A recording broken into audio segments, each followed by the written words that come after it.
Hello everyone. Today, I will demonstrate how to crop input sources on the Colorlight U9 series video splicing processor on the web interface. First, go to Input Configuration. Select the input source you want to crop, and click the Add button.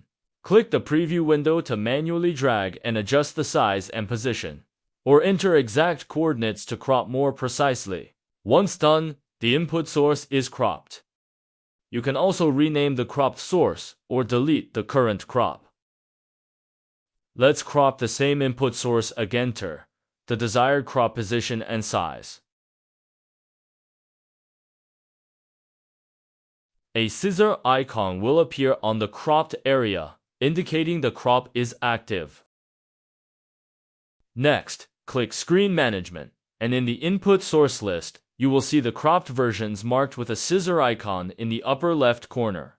Open the drop-down menu for that input source, then drag the desired cropped signal onto the screen group. Once the signal appears on the screen, cropping and screen display setup is complete.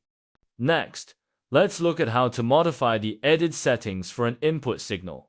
Still under Input Configuration, select the input source you want to configure and click Edit.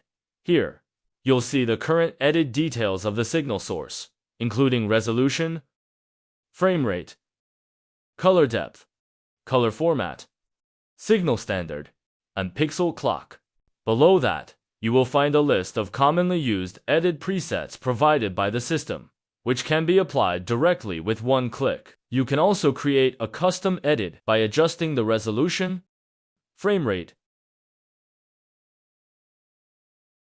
color depth, and signal standard. The corresponding pixel clock value will also be displayed. After making your changes, click Save. The custom EDID will appear in the list below. You can further edit or delete it if needed. Click Apply, and you will see the input source details updated to match the custom EDID configuration. That concludes the demonstration of how to crop input sources and modify EDID settings. Thanks for your watching.